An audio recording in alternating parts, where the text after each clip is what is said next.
trillion-ton iceberg just dropped into the ocean. The floods are coming, brother.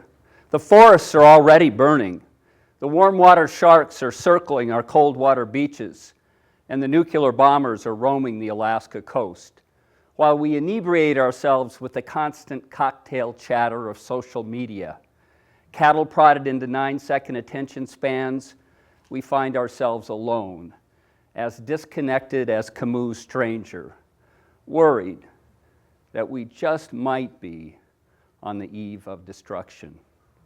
How are we going to talk when they've torn down the bowling alley and left a big-ass hole in the ground with a cyclone fence around it, and the coffee shops are all drive-thrus?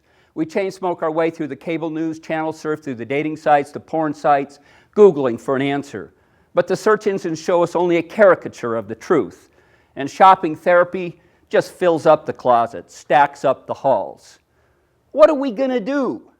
And don't ask Alexa, because she'll just say, I can't answer that question, but she'll play Sympathy for the Devil by the Stones or I Just Want to Be a Billionaire by Bruno Mars. Gautama would tell us, we're living the dream, man. But we're all just blind to that elusive now. We need to stare into the abyss, rummage through the rubble, and find more being and less nothingness. But we're too busy trying to get to Trump's 4%, squeeze more output out of the same input. Who could possibly dance that fast? We need a slow two-step on an easy path down a wildflower canyon with the rhythm of a noisy brook guiding our steps. We need to crawl out of our foxholes, follow the green arrows out of this plane crash, show up unshaven without our makeup, and French kiss this lovely moment. Hold her like you really mean it. Leave the anxiety-ridden cacophony of this amplified age and get back to our acoustic selves. Unplugged at last, my brothers, my sisters, unplugged at last.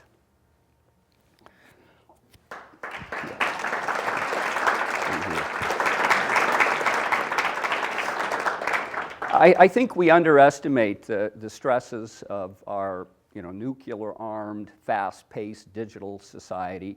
And I think it's especially hard on millennials, and it was their plight that inspired that poem. We boomers had our own issues, our own problems. I was fortunate enough to find an activity, a passion really, early on in my life that provided an outlet for my generation's stresses and also blessed me with a brotherhood.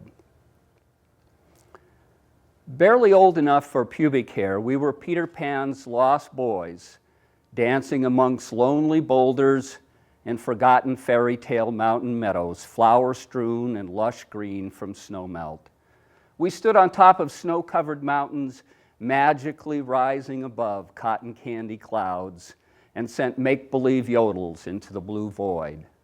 Our happy thought at night, we were climbers.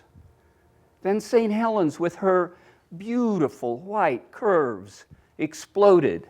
The idyll ended, and the storm years arrived. We were young wolves loping up mountain slopes, morphing into spider monkeys, swarming up rock and ice faces, standing briefly triumphant on summits, lustfully looking over the sea of peaks. Sheiks eyeing their harem, deciding which peak to climb next and which one after that. And if we ran out of daylight, we slept curled in the rocks.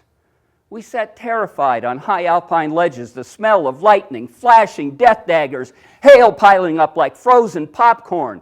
Strung out on treacherous leads, we uttered primal cries to our mothers.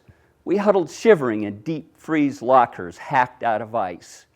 And when the storm ended, when daylight returned, we bottled our fear and climbed on. Icarus, on the very edge of that black hole, flirting with its gravitational pull. And some of us got sucked in. Bodies still roped together, lying broken in mountain berg shruns. We performed CPR and climbing companions, their dead limbs bouncing in the talus with each compression, a single stream of dried blood across one cheek. We skipped the funerals and climbed on. It unjumbled our lives, brought us a brief peace. The traumas of war, betrayal, loss, dropped away as cleanly as a stone kicked off a Yosemite ledge. We skirted too close to that black hole ourselves. Immobilized by pulmonary edema, we were dragged down Himalayan peaks.